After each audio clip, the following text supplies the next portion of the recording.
Em nome do Pai, do Filho e do Espírito Santo. Amém. Bom dia. Do Evangelho segundo São Mateus. Tendo Jesus descido do monte, numerosas multidões o seguiam. Eis que um leproso se aproximou e se ajoelhou diante dele, dizendo: Senhor, se queres, tu tens o poder de me purificar. Jesus estendeu a mão, tocou nele e disse: Eu quero, fica limpo. No mesmo instante, o homem ficou curado da lepra. Então Jesus lhe disse: Olha, não digas nada a ninguém, mas vai mostrar-te ao sacerdote e faze a oferta que Moisés ordenou para servir de testemunho para eles. Palavra da salvação. Glória a vós, Senhor. Numerosas multidões seguiam Jesus e um leproso se aproximou dele. Se aproximou e ajoelhou-se diante dele. Multidões e um leproso não combinavam naquele tempo. Tratava-se de uma doença que era transmissível. Não sei se posso dizer que se tratava de uma epidemia.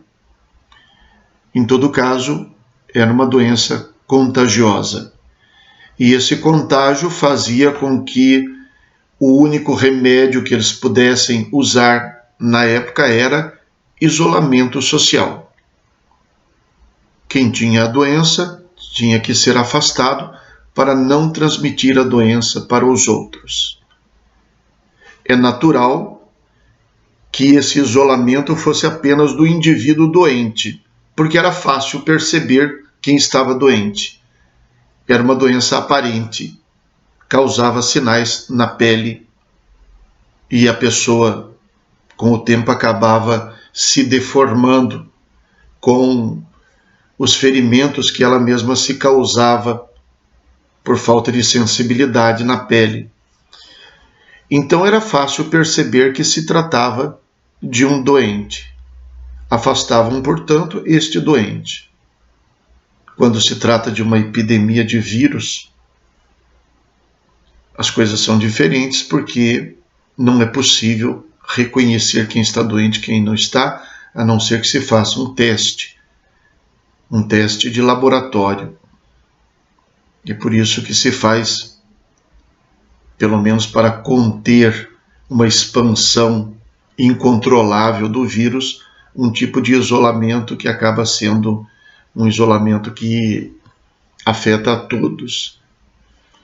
Em todo caso, esta doença era uma doença que era atribuída na mesma linha de outras doenças também, mas esta de maneira especial. Era atribuída a uma impureza não da pele, como aparecia, mas da alma. Então, é por isso que esta pessoa se aproxima de Jesus e diz: se queres, tens o poder de me purificar. É como se ele dissesse de me limpar a alma e, portanto, também o meu corpo ficará limpo. A questão é que este homem se aproxima de Jesus. Jesus está sendo seguido por numerosas multidões, mas ele não isola essa pessoa. E não isola não no sentido de que ele não obedece às leis sanitárias, mas principalmente no sentido de que ele é capaz de purificar. Se não fosse, se ele fosse passível, estivesse sujeito à contaminação, provavelmente ele não deixaria que o leproso se aproximasse dele. Mas a questão é que aqui Jesus, ao se aproximar do impuro, não se torna impuro por tocar nele, mas purifica o impuro. Há uma guerra, vamos dizer assim, entre a impureza e aquele que é capaz de livrar da impureza. O Salmo 50 diz: lavai-me, Senhor, e eu me tornarei mais branco do que a neve. E Jesus lavou os pés dos discípulos. Na missão de Jesus, talvez o objetivo principal da missão de Jesus seja exatamente esse: purificar o ser humano. Se queres, tens o poder de me purificar. E Jesus responde na mesma linha: eu quero, fica limpo.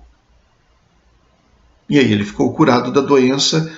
A cura da doença tornou-se um sinal de que Jesus podia purificar. Pois se eles acreditavam que o leproso era um impuro pelo pecado, ao ser libertado da doença da lepra, eles tinham que admitir, então ele foi perdoado do pecado. Então esse homem é capaz de purificar. Talvez essa linguagem pareça um pouco antiquada. Purificar. A gente sempre pensa que purificar significa que a gente está atribuindo a alguém ou alguma coisa a qualidade de ser sujo, de ser estragado, qualquer coisa assim. Mas a gente poderia pensar na pureza como, num outro sentido, como significando aquilo que não tem mistura. Puro. O que é puro? O que não está misturado. Então eu tenho ouro puro. Ele não está misturado com outros metais, com outras coisas que não valham nada. Aí eu tenho, sei lá, uma substância, uma coisa que eu uso na cozinha, por exemplo, e eu digo, isso aqui é puro. Estou querendo dizer que não está misturado. Isso aqui é um café puro, por exemplo. Isso quer dizer que é café mesmo, não está misturado com cevada, com nada que engrosse e faça aumentar o volume, nada assim. Neste sentido, nós temos que admitir que nós não somos puros, que durante a nossa vida nós vamos misturando muita coisa que tira de nós o melhor que nós temos, que faz com que a gente fique meio inchado, cheio de coisas que estragam, que atrapalham. Purificar significa, portanto, fazer com que a gente seja como que peneirado naquilo que a gente tem de melhor. No sentido de lavar, também. Porque o pecado verdadeiramente traz para nós uma imundície. Mas isso aqui é uma coisa que só é possível se a gente verdadeiramente tiver uma, eu não digo uma noção, mas tiver a graça do sentido do pecado. A palavra pecado é tão cheia de estigma, de tabu, de proibição, de opressão. Não precisa ser assim. Quem deseja a pureza vê no pecado a sujeira, não porque alguém está impondo isso para ele, mas porque ele deseja a pureza. Infelizmente, aos nossos olhos, pureza é vista como ingenuidade, como falta de inteligência. Mas se a gente procurar os exemplos bonitos que nós temos de pessoas que viveram a virtude da pureza, de santos, ou de pessoas até que nós conhecemos, nós temos que admitir que a pureza é bonita, que a pureza é admirável, e que às vezes a gente trata como coisa menor, como ingenuidade, porque a gente não consegue atingir. Porque parece uma proposta inatingível, então a gente desdenha, diminui. Mas isso não é de se admirar. Até a honestidade é vista assim, até a bondade. Alguma pessoa pode dizer que aquele sujeito é bom, outro vai dizer que ele é um coitado, ele não tem boca para nada, vão dizer essas coisas. Ou por ser honesto, talvez, vão dizer que ele perdeu a oportunidade, que ele não tem esperteza. A pureza vai nesta linha também. Só deseja quem compreende. E quem compreende a pureza detesta a impureza, detesta o pecado. Assim como acontece no caso do vírus, se o pecado fosse aparente como a lepra era, se diante do pecado nós fôssemos desfigurados fisicamente também, nós desejaríamos que Deus nos purificasse. É que a gente não percebe as deformações que o pecado traz para nós. Não de aparência, talvez não, talvez a gente até não deixe de ser bonito porque pecou, mas talvez no nosso comportamento, talvez na nossa maneira de olhar para a vida, talvez a nossa visão fique tão deformada pelo pecado que a gente já não sabe mais o que é o bem e o que é o mal, que a gente já não luta mais para melhorar. Pensem, impureza é uma coisa mais séria do que parece, e a pureza é uma coisa mais bela, mais admirável, mais desejável do que talvez a gente perceba. Então, se percebêssemos, nós também cairíamos diante de Jesus de joelhos para dizer: se queres, tens o poder de me purificar, pedindo para Ele isso.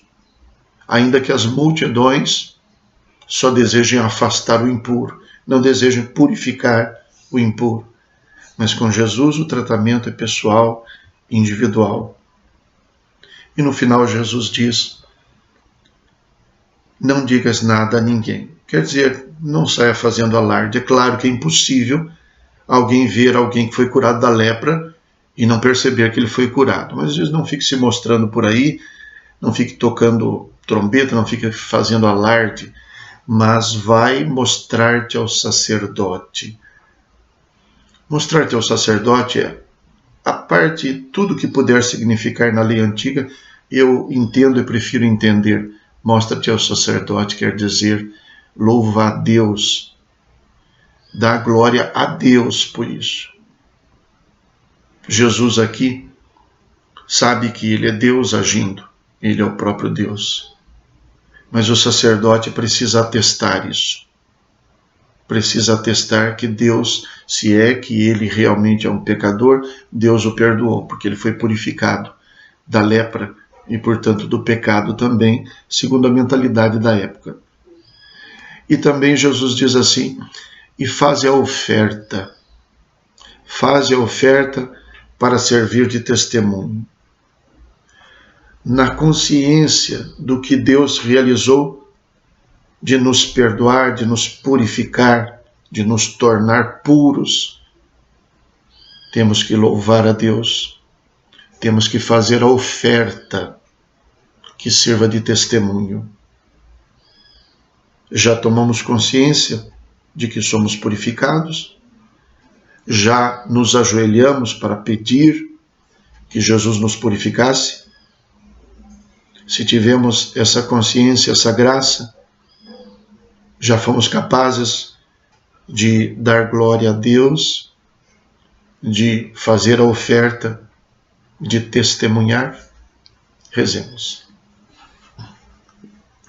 Senhor nosso Deus, dai-nos por toda a vida a graça de vos amar e temer, pois nunca cessais de conduzir os que firmais no vosso amor. Por nosso Senhor Jesus Cristo, vosso Filho, na unidade do Espírito Santo. Amém. O Senhor esteja convosco, Ele está no meio de nós. Abençoe-vos Deus Todo-Poderoso, Pai, Filho e Espírito Santo. Amém. Bom dia, fiquem com Deus.